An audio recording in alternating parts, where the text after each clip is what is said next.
Welcome to a deep dive into a world where solar power meets corporate intrigue. We're going to unpack the SEC's complaint against Gautam Adani and Sagar Adani, top executives at Adani Green Energy. Think of this as a legal thriller with a twist. It's all about renewable energy. What's particularly interesting here is that this case reveals a lot about the challenges and complexities of ESG investing, especially in a rapidly developing nation like India.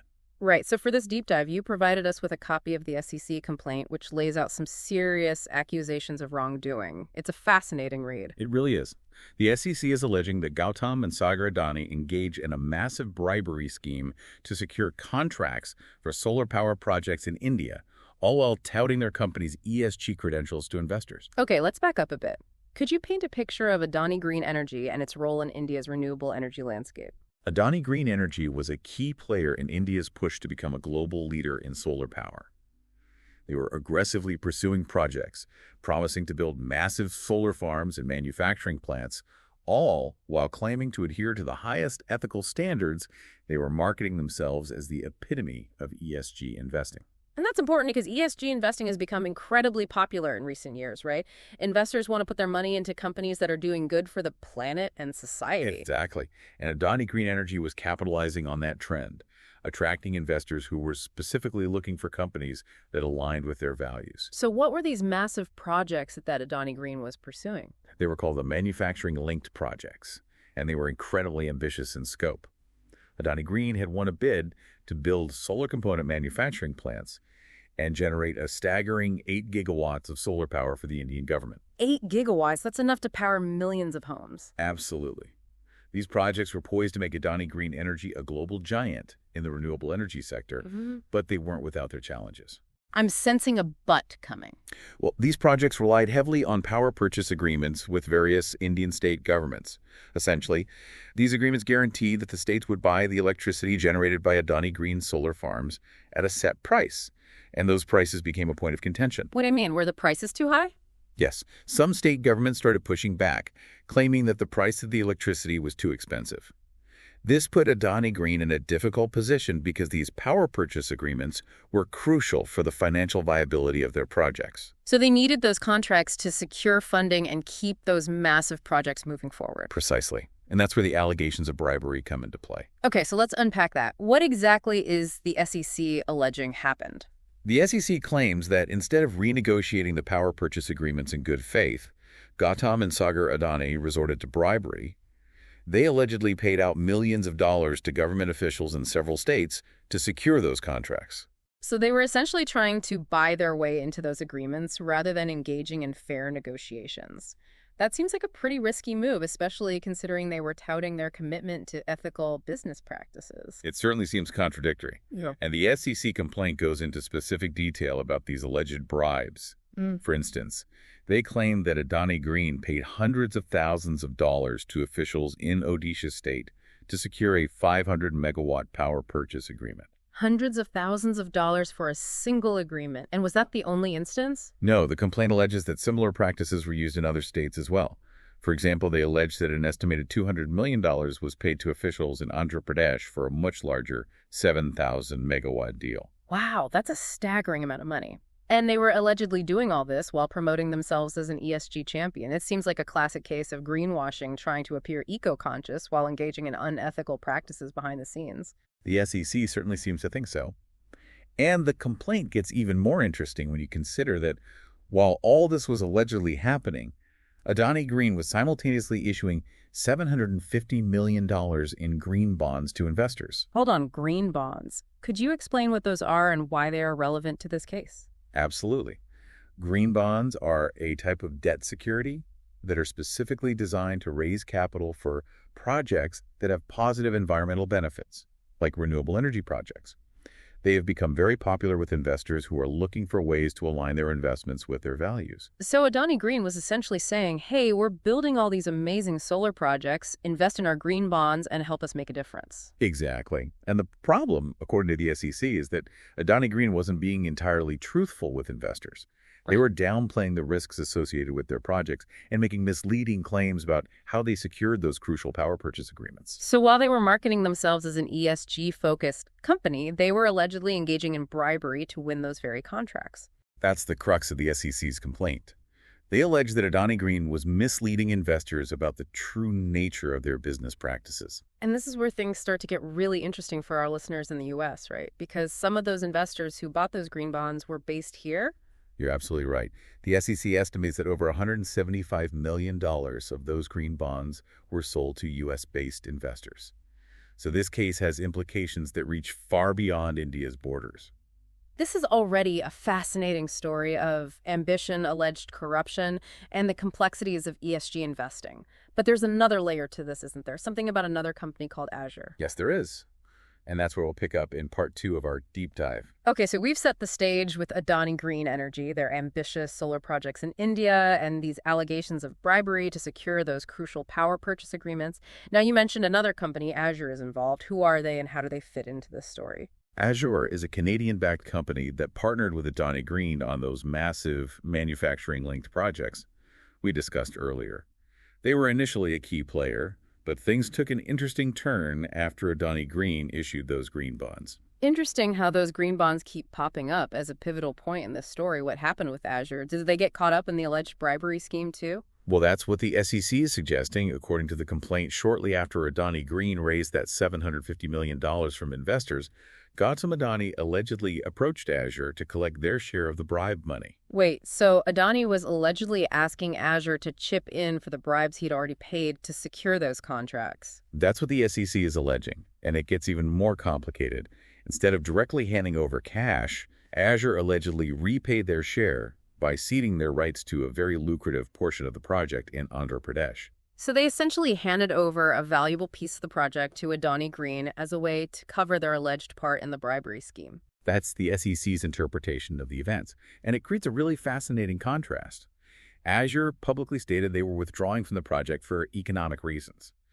But the SEC alleges that this was just a smokescreen to cover up their involvement in the bribery scheme. That's a pretty bold claim from the SEC. It seems like they're connecting a lot of dots and alleging a pretty intricate web of deception here. What I find particularly intriguing is how this case really highlights the potential pitfalls of ESG investing. It's like a cautionary tale for investors who are looking to support companies that align with their values. It certainly raises some important questions about transparency and accountability in the ESG space. Adani Green was very successful at presenting themselves as a leader in sustainable development. They were touting their commitment to clean energy, and they were attracting investors who were specifically looking to support those kinds of projects. But if the SEC's allegations are true, it seems like that image was built on a foundation of deceit. It makes you wonder how investors can be sure that the companies they're supporting are actually living up to their ESG promises. It's a valid concern, and it's a reminder that ESG investing requires more than just reading a company's sustainability report or checking off a few boxes. Investors need to do their due diligence. They need to dig deeper, scrutinize a company's track record, and look for any red flags that might indicate potential problems. So it's about being a bit more skeptical and asking tough questions. Not just taking a company's word for it, but really investigating their claims. Exactly. And I think this case also highlights the need for stronger regulatory oversight in the ESG space. There needs to be a system in place to ensure that companies are being held accountable for their actions and that investors have access to accurate and reliable information. So stronger regulations and enforcement mechanisms. Absolutely. And it's not just about preventing outright fraud or corruption. It's also about ensuring that companies are genuinely committed to ESG principles and that they're not just using ESG as a marketing ploy to attract investors. That brings up a really interesting point. The whole concept of greenwashing, it seems like Adani Green might be a textbook example of that, trying to capitalize on the ESG trend without actually making genuine efforts towards sustainability and ethical practices. That's certainly a valid interpretation. And it's a reminder that greenwashing can be very subtle and difficult to detect. Companies can use clever language and carefully crafted messaging to create an image of sustainability, even if their actions don't match their words. So how can investors protect themselves from greenwashing? What are some things they should be looking for? Well, for starters, don't just rely on a company's self-reported data. Look for independent verification of their ESG claims. Are there reputable organizations or agencies backing up their statements? So doing some independent research and not just taking the company's word for it. Exactly. And pay attention to red flags. If a company seems too good to be true, it probably is. Look for signs of transparency and accountability in their operations. Do they have clear policies in place regarding ethical conduct? How do they handle controversies or allegations of wrongdoing? It's like being a detective, right? You have to look for clues and connect the dots. Precisely. And don't be afraid to ask tough questions. Engage with the companies you invest in. Attend shareholder meetings and voice your concerns. That's a great point. We as investors have a responsibility to hold companies accountable for their actions. We're not just passive participants. We have a voice, and we can use it to demand better from the companies we support. Absolutely. And remember, ESG investing isn't just about avoiding harm. It's also about supporting companies that are genuinely contributing to a more sustainable and just world. It's about investing in positive change and making sure our investments are aligned with our values. Exactly. So as you continue exploring the world of ESG investing, keep this case in mind. It serves as a reminder that the path to a sustainable future is rarely straightforward. There will be challenges, ethical dilemmas, and unfortunately sometimes bad actors. It's like any journey, you have to be prepared for the unexpected, but the destination, a cleaner and more sustainable future, makes it all worth it. It's pretty clear from this deep dive that the Adani Green Energy case has really shown us how complex ESG investing can be. Yeah, it really is. It's one thing to say you're committed to sustainability and all, but it's another thing entirely to actually back it up, right? You got that right. And as we've seen with this case, sometimes those green investments can be tempting, but we got to remember that thorough due diligence, that's key. Absolutely. Investors need to be smart about this, especially with industries that are growing so fast, like renewable energy. Exactly. It's a good reminder that these financial decisions, they have real-world consequences. We're talking billions of dollars, huge solar projects, and like what this all means for India's energy future. But you know what it really comes down to? What's that? Trust. You're right. When a company says, hey, we're all about ESG, they're asking investors to trust them to run things responsibly and ethically. Exactly. And when that trust breaks down, it can really shake things up in the whole ESG world. For sure. So let's bring it back to our listeners. What are some practical things investors can do to make sure they're not being tricked by companies making these ESG claims? Well, I think the most important thing is to look beyond the surface. Don't just take a company's marketing at face value or just their own ESG data. Okay, comma. Right. Okay. Dig deeper. Look for assessments from organizations that are well-respected and check out their track record. So it's kind of like being a detective, right? Looking for clues and putting the pieces together. Exactly. And don't be shy about asking tough questions. If a company is really serious about ESG, they should be open and transparent about how they do things. So attend those shareholder meetings, reach out to investor relations, and make your voice heard. Yeah, you got it. As an investor, you have the right to know where your money's going and to hold companies accountable. What I find really interesting is how this case shows that tension between being ambitious and being ethical. Adani Green Energy had these big plans to change India's energy scene, but it seems like those ambitions might have come at a price. It's a tough situation, right? That pressure to grow quickly and be successful, it can sometimes lead to cutting corners, especially in places where the rules and regulations maybe aren't as strong. Makes sense. So what's the big takeaway for our listeners? What can we learn from this Adani Green Energy case and use it in our own investment decisions? I think the main lesson is to be informed and to get involved. Do your research, ask the hard questions, and don't be afraid to challenge things. It's like ESG investing. It's not just sitting back. It's about putting your money where your values are and really being a part of creating a better and more sustainable world. Remember, every time you invest, you're kind of voting for the future you want.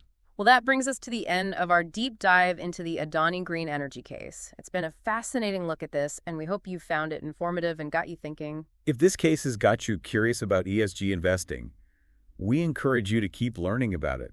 There's a lot of information out there to help you learn more and make good decisions. And remember, learning's a journey. The more we know, the better we can make a positive difference in the world. Until next time, happy diving.